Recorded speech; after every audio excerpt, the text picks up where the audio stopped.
Hello दोस्तों, कैसे हो आप सब। मैं हूं देवाशीष, फिर एक नई कहानी के साथ। कोई बार ऐसा होता है कि हमें किसी के बारे में पूरी जानकारी ना होने के बाद भी आधा अधूरा ज्ञान लेकर हम एक दूसरे से लड़ जाते हैं। ऐसे ही आज हम फिर एक नई इंफॉर्मेटिव कहानी के साथ। मैं हूं देवाशीष। चलो बिना देर किए शुरू करते हैं आज की कहानी। एक गुरुकुल में 30 के आसपास शिष्य थे। एक दिन गुरुजी इनमें से 10 शिष्यों को बुलाए। बोले, हमारे यहाँ तो कोई नाशपाती का पेड़ नहीं है। तुम लोग जाओ, पड़ोसी राज्यों में नाशपाती का बहुत खेती है। वहां के जाके देखना पेड़ कैसा है। मुझे भी आके बताना कि नाशपाती का पेड़ कैसा होता है। गुरु की आज्ञा लेकर पहला 10 शिष्य गए पड़ोसी राज्यों। वहां पे जाके देखे कि नाशपाती का पेड़ कैसा होता है।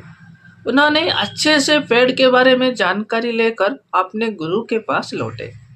लेकिन फिर 4 महीने गुजर जाने के बाद गुरुजी और 10 शिष्यों को बुलाए और वही सेम बात बताए कि हमारे यहाँ तो कोई नाशपाती का पेड़ नहीं है। पड़ोसी राज्य में उसका बहुत खेती की जाती है। वहां पे जाके देखा हो तो पेड़ कैसा होता है। फिर दूसरी टीम गए पड़ोसी राज्यों। उन्होंने भी पेड़ के बारे में अच्छे से जानकारी लेकर गुरु के पास लौटे। ऐसे ही फिर 4 महीना गुजर गया। गुरुजी ने तीसरी बार फिर और 10 शिष्यों को बुलाए। बोले, तुम भी जाओ, हमारे यहाँ तो नाशपाती का पेड़ नहीं है। पड़ोसी राज्यों में बहुत खेती की जाती है। तुम जाओ और इस पेड़ के बारे में अच्छे से जानकारी लेकर आओ। गुरु की आज्ञा लेकर तीसरे टीम निकल गए नाशपाती का पेड़ देखने। तीसरी टीम भी वापस आने के बाद गुरुजी इन सारी शिष्यों को एक साथ बुलाए। फिर जो पहले गए थे उनसे पूछे कि बताओ नाशपाती का पेड़ कैसा होता है। उन्होंने बताया कि हमने नाशपाती का पेड़ के बारे में अच्छे से छानबीन किए देखे। वो पेड़ तो टेढ़े मेढ़े सूखे जैसा था। फिर गुरुजी दूसरे टीम से पूछे तो भी दूसरे शिष्यों ने बोले कि नहीं गुरुजी, हमने तो देखा कि नाशपाती का पेड़ एकदम से हरा भूरा था, लेकिन उनमें से किसी में भी कोई फ्रूट नहीं था। तब गुरुजी ने उन तीसरी शिष्यों से पूछे जिन्होंने सबसे आखिरी में गए थे।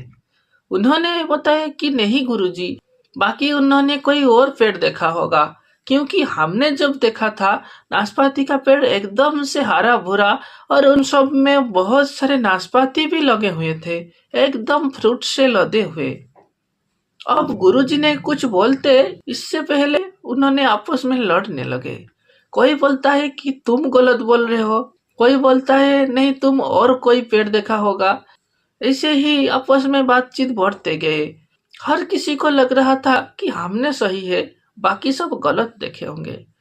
ये देखकर गुरुजी उन्हें शांत करते हुए बोले कि तुम में से कोई भी झूठ नहीं बोल रहा है।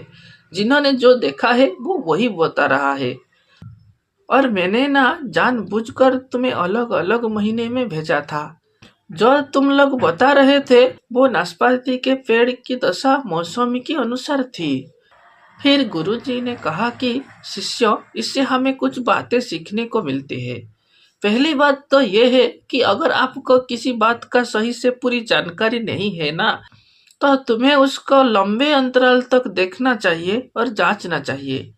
वो कुछ भी हो सकता है, जैसे कोई वस्तु, आदमी, कुछ भी। दूसरी बात यह है कि हर मौसम एक जैसा नहीं होता है। जिस तरह पेड़ मौसम के अनुसार बदलता है, कभी सूखा होता, कभी हरा भूरा होता, फिर कभी फल से लदा हुआ होता है। ऐसे ही हमारी जिंदगी में भी ना उतार चढ़ाव आता रहता है। किसी को कभी दुखी नहीं होना चाहिए। कभी भी हर समय एक जैसा नहीं होता। ये मौसम की तरह बदलता रहता है। और तीसरी बात यह है कि कभी सोचना नहीं चाहिए कि सामने वाला ही गलत है। हो सकता है कि वो सही हो और आप भी। कहने का मतलब ये कि हमारे पास आधा अधूरा ज्ञान भी तो हो सकता है। कोई भी आदमी इस दुनिया में संपूर्ण नहीं है जिसके पास हर बात का ज्ञान हो।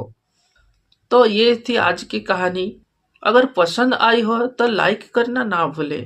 ऐसे ही इंफॉर्मेटिव वीडियो रोज देखने के लिए हमारे चैनल को सब्सक्राइब करके हमारे साथ बने रहिए। Thanks for watching.